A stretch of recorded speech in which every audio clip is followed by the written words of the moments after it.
할렐루야. 우리가 성경을 해석할 때에 불문율과 같은 그런 말이 있습니다. 그건 뭐냐면 성경이 성경을 해석한다라는 것입니다. 그래서 지난번에도 제가 말씀드렸지만 성경에는 짝이 있다라고 이렇게도 이야기합니다. 하나가 부분에서 막히게 되어지면 다른 부분에서 열려지게 되어진다는 거죠. 그래서 성경이 구약 성경에서 신약 성경에서 이렇게 성경이 기록된 그 말씀 속에서 성경이 해석되어지는 그런 모습입니다. 하나님의 말씀이기 때문에 완벽한, 완전한, 무오한 하나님의 말씀이기 때문인 줄로 믿습니다. 예를 들어 우리가 생각했다면 에베소서를 우리가 말씀을 묵상하고 연구할 때에 반드시 우리가 함께 보아야 될 성경이 있는데 그것은 바로 어딜까요? 무슨 성경일까요? 사도행전입니다. 사도행전. 사도행전은 신약의 역사서라고 이렇게 얘기합니다. 그러니까 에베소 교회가 어느 때에 탄생되어지고 에베소 교회 안에 어떤 문제들이 있었고 하는 그런 부분들에 대하여 사도행전에 기록되어져 있습니다. 그래서 에베소서를 묵상할 때에는 반드시 사도행전을 살펴보아야만 에베소서를 이해하고 해석하는데 합당하다라고 이렇게 말할 수 있는 거죠. 또 마찬가지로 요한계시록을 우리가 볼 때에 자주자주 언급되는 구약의 성경이 어디였습니까? 에스겔서와 다니엘서입니다. 에스겔서와 다니엘서는 구약의 북시록이라고 이렇게 이야기하죠. 그래서 에스겔 선지자에게 다니엘에게 하나님께서 보여준 그 환상과 계시가 요한계시록에서 완성되어지고 이루어지는 그러한 모습으로 또 나타나는 그런 부분이 있습니다. 그리고 요한계시록에는 또 사복음서는 예수님의 행적, 예수님의 가르침, 그리고 예수님께서 장래에 장차 일어날 일에 대한 그런 부분에 대해서도 언급하고 있기 때문에 요한계시록과 연결되어져 있다라고 이렇게 말할 수가 있습니다. 그래서 이런 측면에서 보면 성경이 해석한다라고 하는 것은 맞는 말이죠. 오늘 우리가 계속해서 요한계시록을 살펴보게 될 텐데 지난번에 요한계시록을 크게 두 부분 또는 세 부분으로 이렇게 나눈다라고 이렇게 했습니다. 그 서론 부분이 바로 요한계시록 1장 19절까지다라고 이렇게 말씀을 드렸습니다. 요한계시록 1장 19절 말씀 한번 띄워주세요. 요한계시록 1장 19절 말씀 짧은 문제입니다.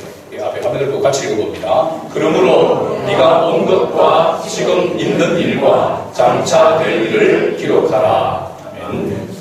여기 보면 그러므로 네가 본 것과 또 지금 있는 일과 그 다음에 장차 될 일을 기록하라 라고 이렇게 했죠. 어떻게 보면 요한계시록 1장 19절까지의 말씀은 바로 사도 요한이 본 것을 이야기합니다.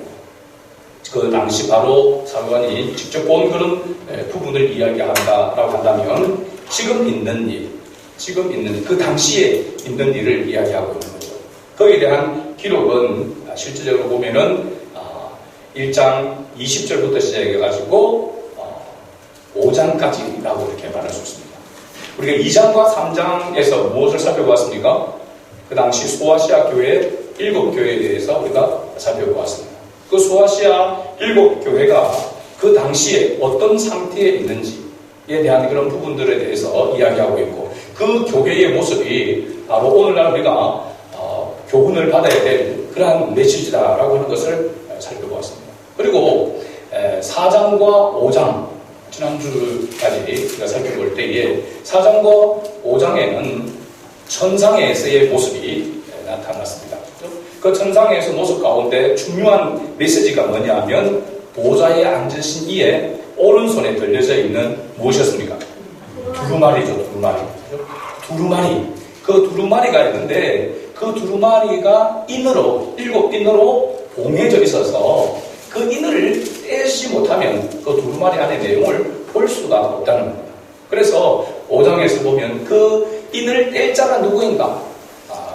예수 그리스도라고 일찍 죽임을 당한 어린 양, 예수 그리스도가 바로 그 봉해진 인을 떼서 그 두루마리를 보게 할 것이다. 근데 그 두루마리 안의 내용은 한마디로 뭐라고 이야기했습니까? 두루마리 안의 내용은 무엇이라고 이야기했죠? 심판이라고 했습니다. 심판. 그죠?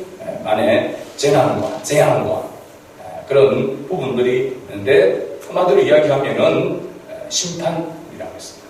그래서 그 심판은 지금 그 당시에 있는 일과 또 앞으로 일어날 그런 일들에 대하여서 이야기를 하고 있는 것이죠. 그래서 이 5장까지가 어떻게 보면은 좀 넓게 보면은 5장까지가 서론이고 실제 본론은 이 6장부터 시작해가지고 16장까지 그리고 17장부터 마지막 22장까지가 보면은 결론 부분이라고 이렇게 이야기할 수가 있는 것이죠. 그래서 오늘 우리가 살펴보게 될 때에 이 두루마리의 이제 인을 띠므로 인해서 두루마리의 내용이 이제 펼쳐지게 되어집니다. 거기서 나타나는 모습을 보면은 장차 나타날 징조와 그리고 말세에 나타날 징조와 마지막 날에 대한 그런 징조의 메시지가 나오게 됩니다. 그러니까 사도 요한이 본 장차 될 일에 대한 내용이라고 말할 수 있죠. 마지막 결론 부분은 바로 17장부터 22장까지라고 이렇게 말씀을 드렸습니다. 근데 여기 우리가 오늘 본문 말씀을 묵상하기 전에 하나 정리하고 가야 될 그런 것이 있습니다. 그건 뭐냐면 말세와 마지막 날에 대한 개념을 정리를 해야 됩니다. 말세와 같은 그런 뜻의 말이 단어가 뭐냐면 종말입니다. 종말. 그래서 말세, 종말, 그리고 마지막 날.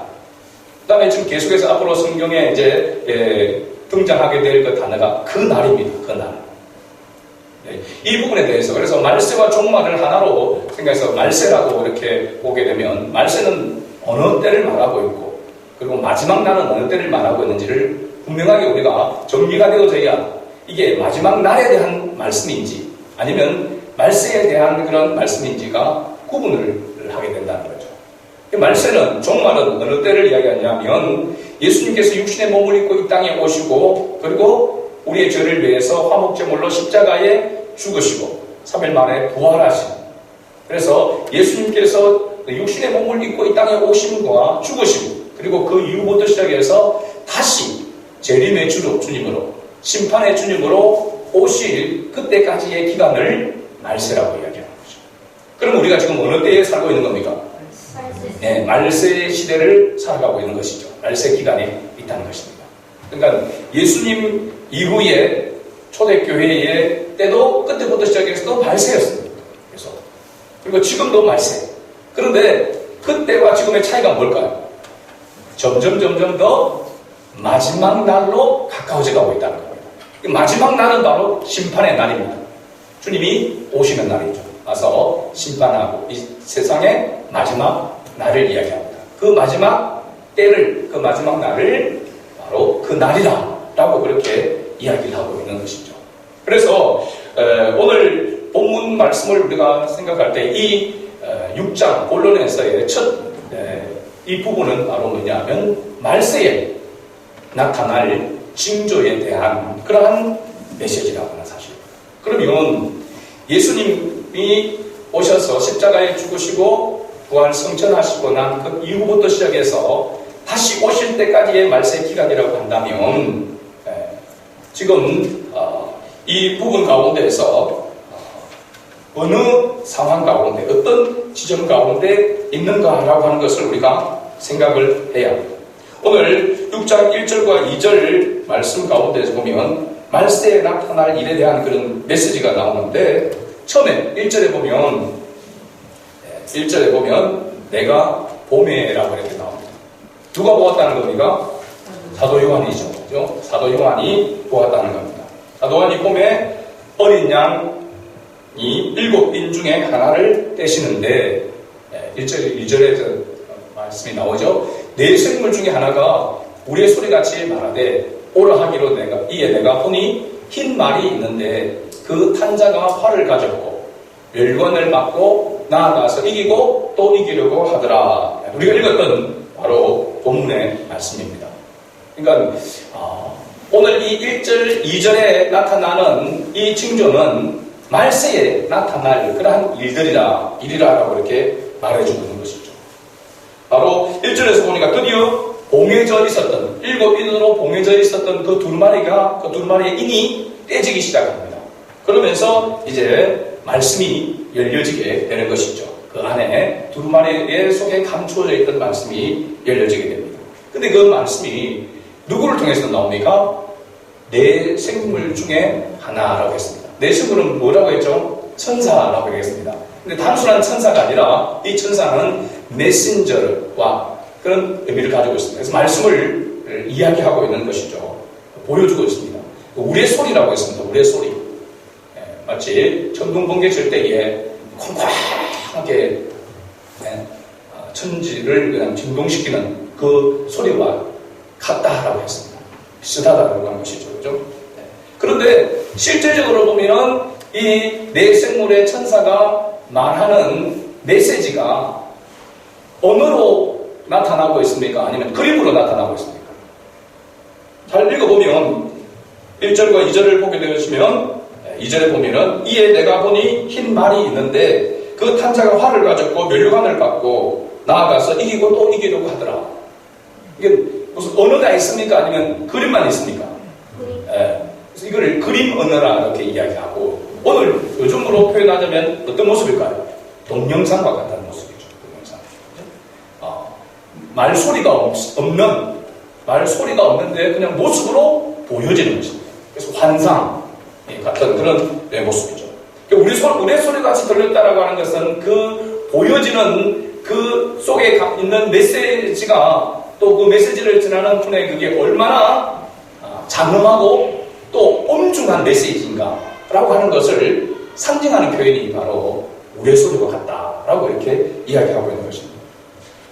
이 안에 내용이 그림과 같은 언어로 보여주고 있는데 첫 번째로 보면은 흰 말이라고 했습니다. 흰 말. 흰 말은 곧 백마죠, 백마. 그렇죠? 그 백마를 타고 있는 자가 뭘 가졌다고 했습니까? 활을 가졌고 면류관을 받고 나가서 이기고 또 이기려고 하더라.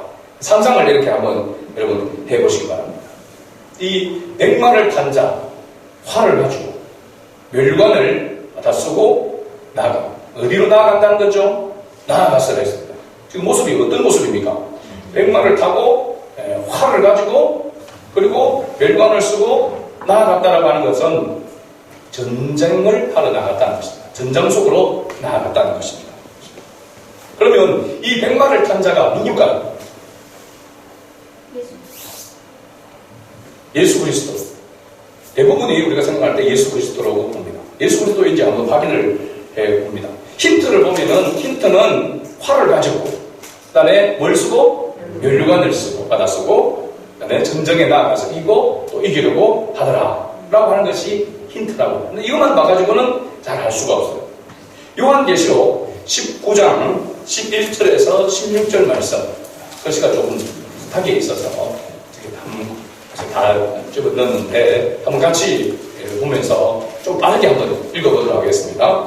또 내가 하늘이 열린 것을 보니 보라 백마와 그 뜻을 탄 자가 있으니 그 이름은 중심과 진실이라. 그가 공의로 심판하며 싸우더라. 그 눈은 불꽃 같고 그 머리에는 많은 관들이 있고 또 이름 쓴 것 하나가 있으니 자기밖에 아는 자가 없고 또 그가 피 뿌린 옷을 입었는데 그 이름은 하나님의 말씀이라 칭하더라. 하늘에 있는 군대들이 희고 깨끗한 세마포 옷을 입고 백마를 타고 그를 따르더라. 그의 입에서 예리한 검이 나오니 그것으로 만국을 치겠고 친히 그들을 철장으로 다스리며 또 친히 하나님 곧 전능하신 이의 맹렬한 진노의 포도주틀을 밟겠고 그 옷과 그 다리에 이름을 쓴 것이 있으니 만왕의 왕이요 만주의 주라 하였더라. 아멘. 여기 백마를 탄 자는 누굴까요? 예? 만왕의 왕이요 만주의 주. 누구십니까? 예수 그리스도입니다. 이건 두말할 것, 고민할 것도 없이 이 요한계시록 19장에 나오는 여기 백마를 탄 자는 예수 그리스도이십니다. 그러면 6장에 이 백마를 탄 자가 누구인가 하는 것입니다. 자, 상식적으로 보면 두루마리의 인을 뗀 자가 누굽니까? 예수님입니다. 그죠? 근데 그 예수님이 인을 뗐는데, 두루마리 인을 뗐는데, 예수님이 백마를 타고, 그죠? 그 다음에 활을 가지고, 또 면류관을 갖고, 전장에 나가서 이기고, 또 이기려고 하더라. 조금 뭔가, 이렇게 앞뒤가 좀 맞지 않는 그런 부분이라고 할 수 있습니다. 그런데 모습은 이 19장에 나타나 있는 이 백마를 탄 자와 너무나도 흡사합니다. 그래서 이 요한계시록 6장에 등장하는 이 백마를 탄 자를 누구라고 이야기했냐면 적 그리스도라고 이야기하는 겁니다. 적 그리스도. 예수 그리스도와 너무나도 흡사한데, 그래서 딱 읽기만 보면 또 요한계시록이 19장에 백마를 탄 자가 예수님이라고 하는 것을 아는 사람은 대충 이렇게 어림잡아 보면은 6장에 등장하는 이 백마를 탄 자도 예수님이라고 이렇게 생각할 수 있습니다. 그러나 예수님의 행세를 하고 있지만, 또 예수 그리스도와 비슷한 모습을 가지고 있지만 완전히 다른 적 그리스도. 적 그리스도라는 말은 그리스도를 대적하는 자라고 합니다. 어떻게 보면 사탄의 앞잡이라고 이야기할 수 있는 것입니다. 자, 이 적 그리스도가 그러면 언제 등장한다는 겁니까? 말세에 등장한다라고 이야기하고 있는 거죠. 말세에 등장. 말세에 등장하니까 예수님 당시부터 시작해가지고 오고 오는 우리 이전의 시대에도 계속해서 뭐가 있었습니까? 적 그리스도가 있었고, 현재에도 있고, 앞으로도 적 그리스도가 계속해서 나타날 것이다 라고 하는 것을 말해주고 있는 거죠. 그렇죠? 주님이 오시는 그날, 그 이전까지 계속해서 적 그리스도는 나타나게 될 것이다 라고 이렇게 이야기합니다. 앞에서 우리가 살펴봤지만은 본론이 이 6장부터 시작해서 16장까지라고 이렇게 말씀을 드렸습니다. 여기 보면은 재난과 앞으로 이 말세 시대에 일어날 재난과 재앙에 대한 그런 메시지가 쭉 나오는데요. 이 6장부터 시작해서 16장까지는 세 가지의 내용이 나옵니다. 재난과 재앙에 대한 메시지가, 첫 번째는 7인이죠. 7인. 그 다음에 뒤에 가서 보면은 7 나팔이 나옵니다. 또 뒤에 가면 7 대접이 나옵니다. 그러면 7개씩 해서 세묶음이니까 총 몇 가지죠? 21가지입니다. 21가지의 총 재난과 말세에 나타날 재난과 재앙에 대한 메시지가 계속해서 나타나는 것이죠. 그런데 7인, 7 나팔, 7 대접, 가면 갈수록 재난과 재앙이 더 심해진다는 사실입니다. 더 강하게 나타난다는 것을 말해주고 있죠. 중요한 것은 이 21가지 재난과 재앙에 대한 메시지에 대해서 나오는데, 그 중에서 가장 첫 번째 메시지가 뭐라는 겁니까? 적 그리스도에 대한 메시지라는 사실입니다. 이건 굉장히 중요한 의미가 있습니다. 왜 21가지의 많은 재난과 재앙의 메시지 가운데서 제일 먼저 첫 번째 등장하는 메시지가 적 그리스도에 대한 메시지냐? 이것은 바로 예수 그리스도에 대한 올바른 진리, 예수 그리스도에 대한 올바른 진리를 아는 것이, 또 그 진리를 수용하는 것이 제일 중요하다는 것을 말해주고 있는 것입니다. 그리고 이전에 우리나라에 등장했던 그런 이단이나 그 사이비들, 그래도 그 정체들이 좀 빨리 드러난 편입니다.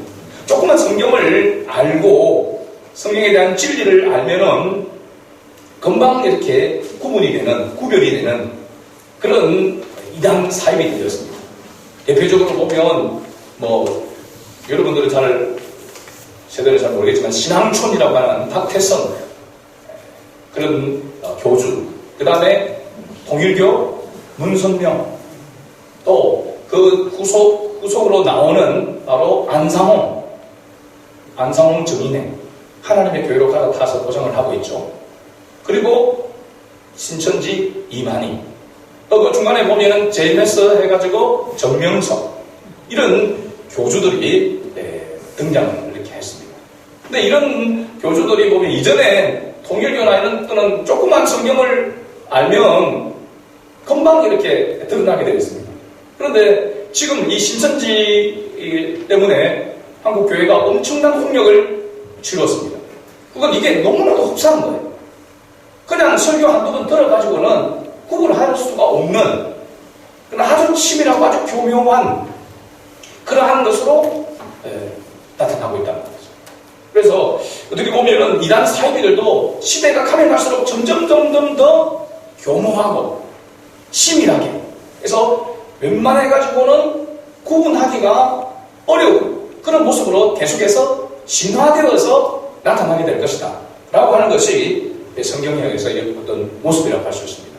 그런데 놀라운 것은 이 교주들이 하나같이 공통적인 모습으로 했던 그런 일이 있습니다. 그 일이라고 하더라도 하나의 퍼포먼스라고 이야기할 수 있을까요? 그게 바로 뭐냐면 백마를 타고 사진을 찍었다는 겁니다. 자, 저 사람이 안상홍입니다. 그 다음에 이만입니다. 이만. 근데 저런 흉내를 낸 사람이 또 한 사람이 있더라고요. 북한의 김정은입니다. 사주 백마를 타고 이렇게 나타납니다.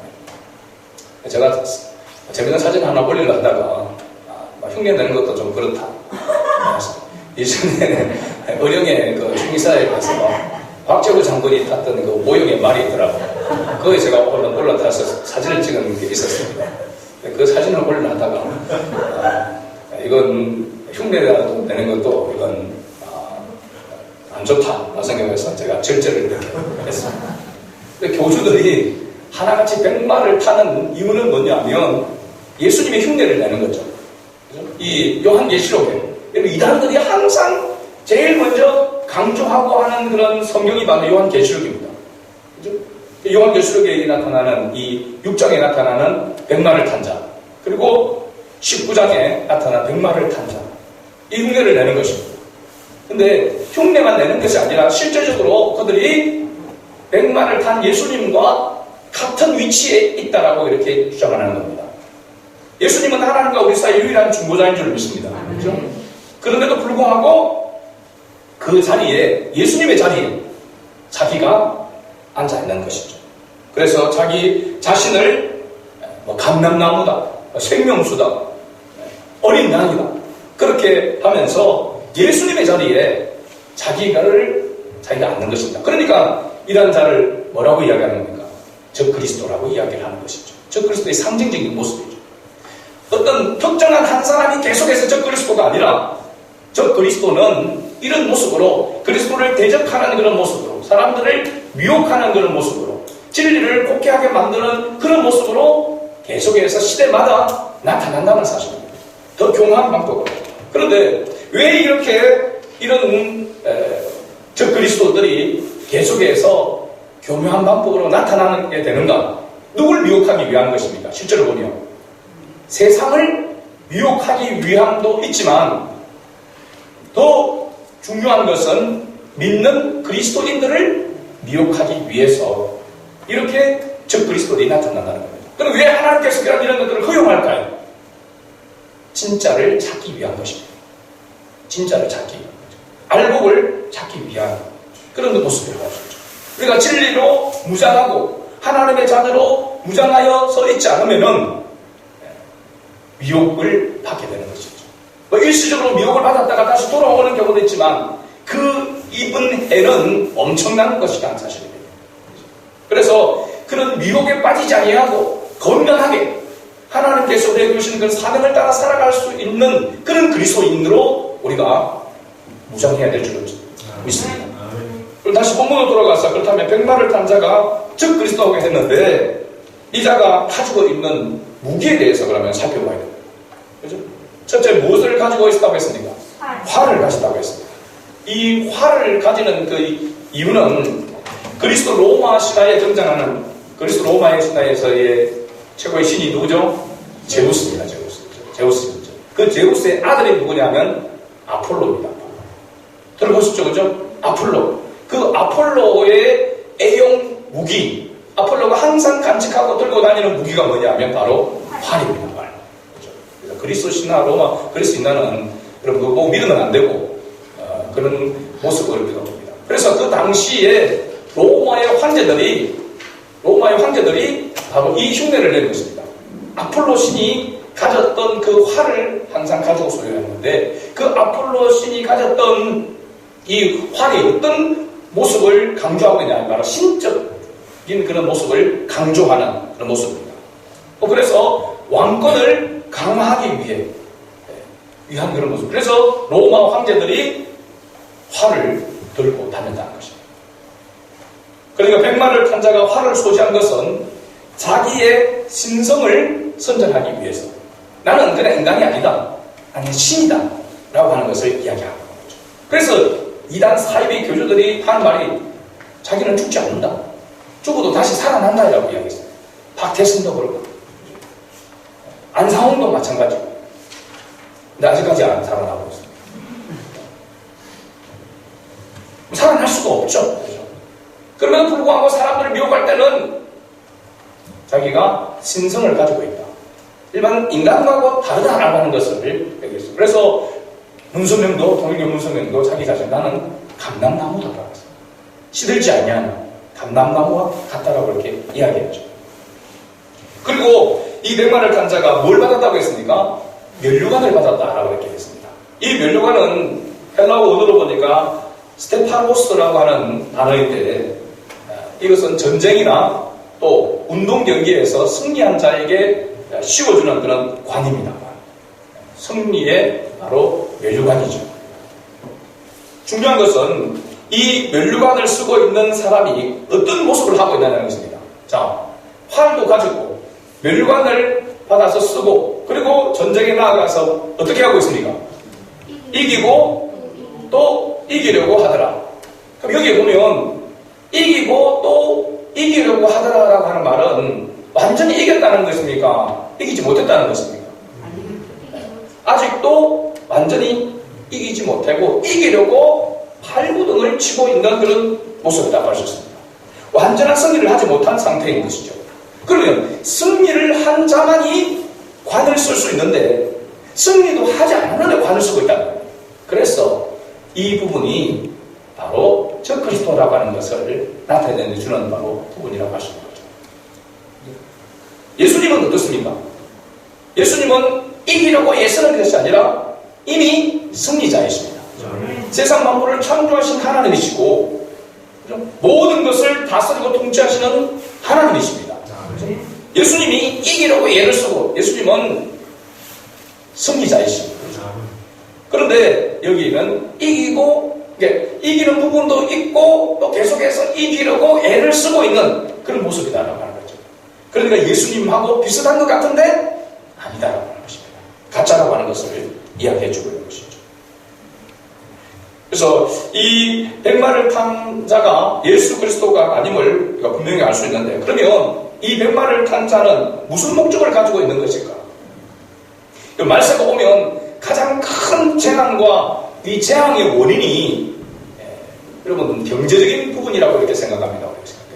기근이 오고 그렇죠. 그래서 경제적인 그런 부분들이 재난과 재앙의 원인이다.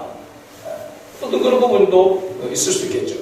또 뭐 정치적인 그런 갈등과 정치적인 분쟁으로 인해서 뭐가 일어납니까? 전쟁이 일어나게 되는 것이죠. 그렇죠? 지금 미얀마 같은 쿠데타가 일어나고 하는 그런 모습들. 그런데 재난과 재앙의 진짜 중요한 원인은 바로 뭐냐면, 무엇에 대한 부분이 문제냐면 진리에 대한 문제라고 하는 사실입니다. 저 그리스도는 잘못된 진리를 가지고 사람들을 미혹합니다. 특히 믿는 자들에게 더 강력하게 역사하죠. 그러면서 이 저 그리스도는 그리스도를 향해 적대감을 가지게 합니다.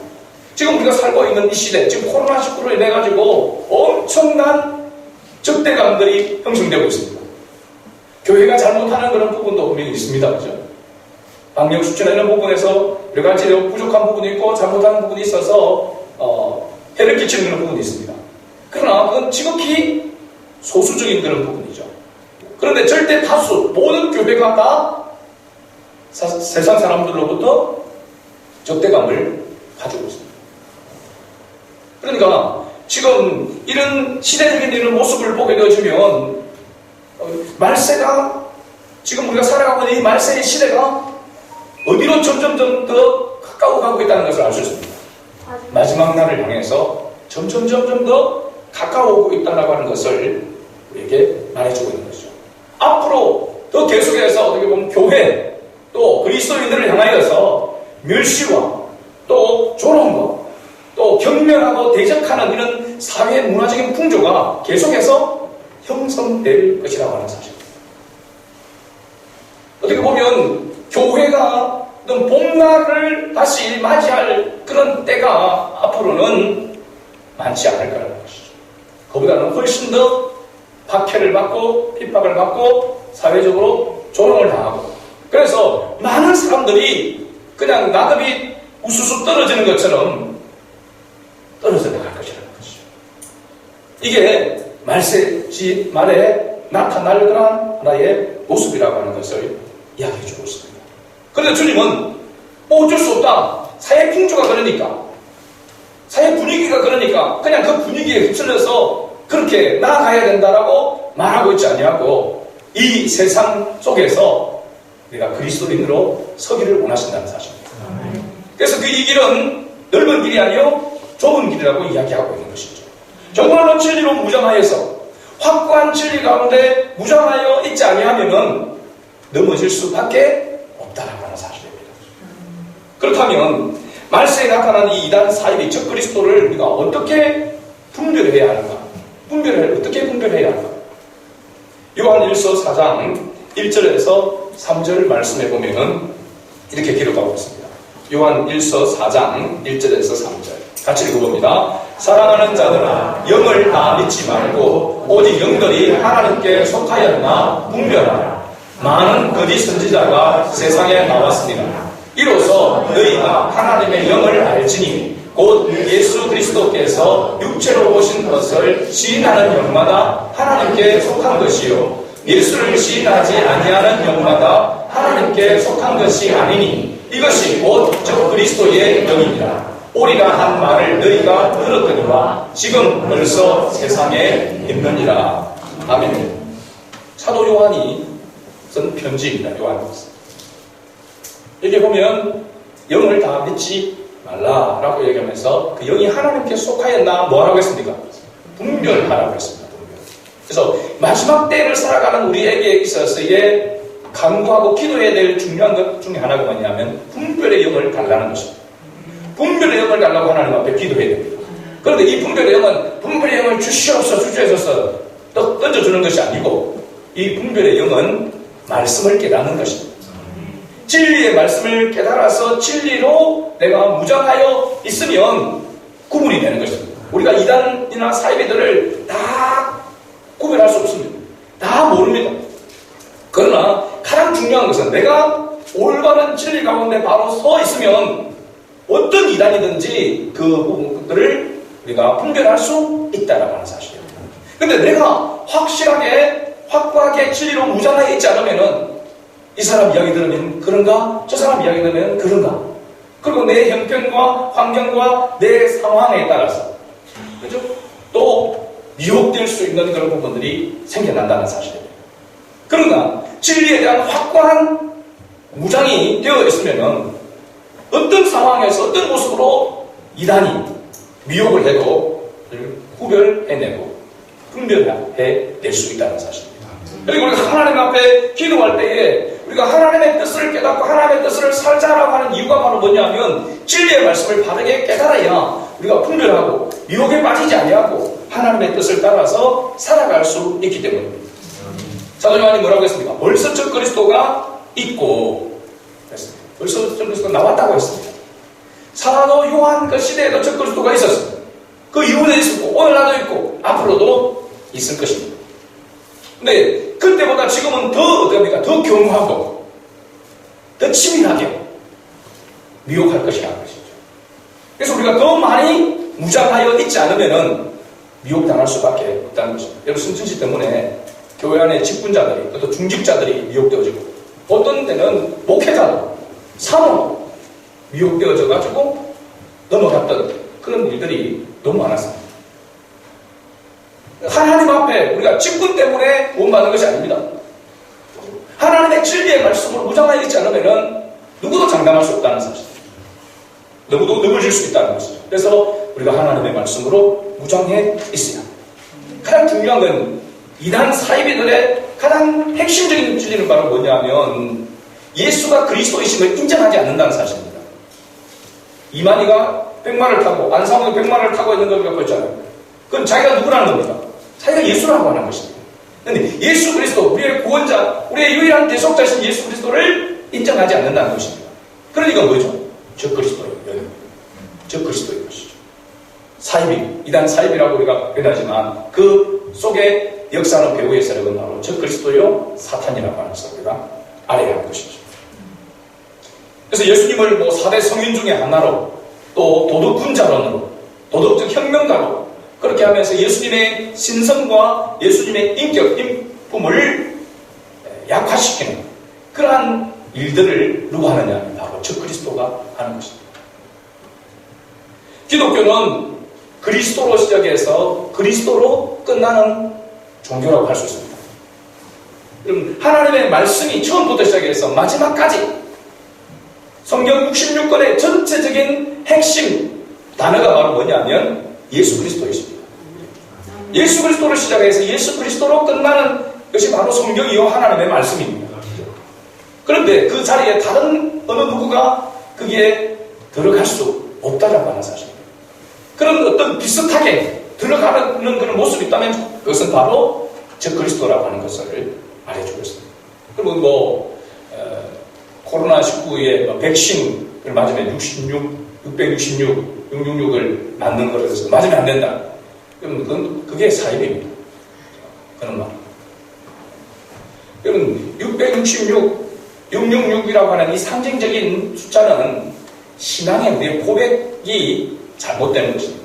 잘못된 뒤진리로 예수 그리스도가 아닌 다른 것으로 쫓아가는 것에 바로 666에 미혹되는 것입니다. 그러니까 우리의 신앙 고백을 그게 하지 아니하고, 그죠? 신앙 고백을 하지 아니하고 어떤 자기도 모르게 칩을 받아서 나는 지옥 간다, 심판받는다. 여러분 하나님의 말씀이 그렇지 않습니다. 나는 몰랐는데 그냥 칩을 모르고 받았는데 알고 보니 그게 666이더라. 여러분 하나님 그렇지 않습니다. 반드시 우리의 입으로 우리의 신앙으로 고백되어져야 됩니다. 나는 예수 그리스도를 부인한다. 예수 그리스도를 인정하지 않는 것이 바로 저 그리스도요. 바로 심판을 받을 대상자가 된다는 사실입니다. 내가 예수가 그리스도이심을 확고하게 고백하고 인정하면 그 어떤 것도 주님과 우리의 관계를 끊을 수 없습니다. 그것이 바로 진리인 것이죠. 요즘은 문화나 또 정치적인 그런 모습으로 교묘하게 이런 부분들과 배합을 해서 사람들을 미혹하는, 그래서 보면 선지자 행세를 하는 그런 모습을 봅니다. 여러분 우리가 분명히 알아야 합니다. 잘 구분해야 됩니다. 특히 목회자가 정치로 세상을 바꾸겠다. 여러분 가짜입니다. 목회자가 정치로 세상을 바꾸는 사람이 아닙니다. 목회자는 하나님의 말씀을 맡은 자입니다. 그러니까 세상이 아무리 혼란되고 아무리 혼란하는 그런 가운데 있어도 목회자가 해야 될 가장 중요한 사명은 뭐냐면 진리를 수호하고 바른 진리를 가르치고 외치는 것이 목회자의 역할인 것입니다. 그래서 목사라고 할 때의 그 목사는 하나님의 기름 부으심으로 하나님의 말씀을 위임받은 자라고 하는, 위임받은 사람이라고 하는 것을 말하고 있는 것이죠. 그것이 바로 목사인 것입니다. 하나님의 진리의 말씀을 외치고 가르치는, 거기에 전심전력해야 되는 거죠. 그런데 목사가 무슨 당을 만들고 정치를 해서 세상을 바꾸겠다. 여러분 그것은 합당하지 않는 것입니다. 그런 것에 미혹되어서는 안 되는 것이죠. 물론 그리스도인으로서 정치가가 되어져서 정치 활동을 하는 부분들은 가능합니다. 그래서 선한 영향력을 끼치는 부분은 가능합니다. 목회자가 당을 만들고 목회자가 정치를 해서 세상을 바꾸겠다는 것은 원래의 본분을 어기는 것입니다. 맞지 않는 것입니다. 그래서 우리가 이런 것들을, 현상들을 볼 때에 반드시 우리는 구분해야 됩니다. 안타까워하는 마음을 가져야 되죠. 그래서 기도해야 되고 저기에 많은 사람들이 미혹되지 않도록 우리는 하나님의 말씀을 더 붙잡고 올바르게 구분을 해야 되는 것입니다. 그래서 목회자가 올바른 구원에 대한 진리를 선포하는가, 예수가 그리스도이심을 분명하게 선포하고 하나님의 은혜가 무엇인지를 바르게 가르치고 하나님께만 합당한 찬양과 경배를 올려드리는가 라고 하는 것에 대해서 여러분은 항상 집중해야 되는 것이죠. 그래서 늘 강조하고 있지 않습니까? 건강한 신앙의 모습은 하나님 중심, 하나님의 말씀 중심, 교회 중심의 신앙생활을 해야 된다는 것이죠. 이런 혼탁할 때는 우리가 사실은 모든 것을 바르게 잘 구분할 수 있는 그런 상황이 아니라고 한다면 그런 받을 수 있는 그런 장소에, 그런 모임에 참석하지 않는 것이 현명한 것입니다. 교회에서 하나님의 말씀을 바르게 듣고 가르침을 받는 것이 중요하다는 사실입니다. 유사복음주의자들이 많습니다, 여러분. 설교 한두 편만 들어가지고는 구분해낼 수 없는 그런 잘못된 설교들도 많이 있습니다. 잘못됐다라고 하는 것은 뭐 단어를 선택을 잘못했다 그런 것이 아니라 핵심 진리를 잘못 가르치는 것을 이야기하고 있습니다. 율법주의로 가르친다든지, 여러분 율법주의도 얼마나 고상하고 얼마나 그게 안에 놀라운 그런 모습이 있는지 모릅니다. 그러나 율법주의자가 되면은 구원에 이를 수가 없습니다. 하나님의 말씀을 너무나도 잘 알고 많이 알고 명석하게 알고 있는데도 불구하고 진리대로 믿지 않으면 잘못된 길로 나아갈 수 있다는 것이죠. 그래서 오늘 우리가 이 시대에 이 말세 시대를 살아가는 우리 가운데에서 우리에게 이 재난과 재앙이 닥쳐오게 되어지는 가장 중요한 바로 원인이 진리의 문제라고 하는 사실에 우리가 크게 깨달아야 될 줄로 믿습니다. 내가 진리 가운데 무장하고 있지 않으면은 먹고 마시고 살아가는 이 모든 것들이 그야말로 헛되고 헛될 수 있습니다. 여러분 잘못된 이 비진리의 이단 사이비에 미혹되어지면은 모든 것을 잃을 뿐만 아니라 영혼까지도 잃게 된다는 사실입니다. 그래서 무서운 것이죠. 그래서 이 적그리스도들을 향하여서 성경에는 영혼의 사냥꾼들이라고 이야기하는 것입니다. 영혼의 사냥. 포도원을 거는 이리와 같은 존재라고 이야기하고 있는 것이죠. 우리가 하나님의 말씀을 바로 깨닫고 바로 전할 수 있는 그런 성도가 되어야 될 줄로 믿습니다. 이런 자를 하나님은 마지막 때에 찾고 계시고 이런 교회를 통하여 이런 성도를 통하여 하나님은 하나님의 나라를 지금도 세워가신 줄로 믿습니다. 지금 힘들고 어려운 우리가 시대 속에 살아가고 있고 또 우리 그리스도인들에게는 더 힘든 그런 환경과 상황과 분위기들이 조성되고 있는 가운데 있습니다. 그러나 그럼에도 불구하고 우리는 알아야 될 것이 이것이 말세에 나타나는 현상 가운데 더 강하게 지금 나타나고 있구나. 내가 어떤 모습으로 무장해야 되겠구나 라고 하는 그런 결단이 있어야 될 줄로 믿습니다. 우리 수많은 모든 가족들은 한 사람도 이 마지막 때를 살아가면서 미혹되지 아니하고 진리 가운데 굳게 서서 하나님의 영광을 위해서만 쓰임받는 도구가 될 수 있게 주의 이름으로 축복합니다. 아멘.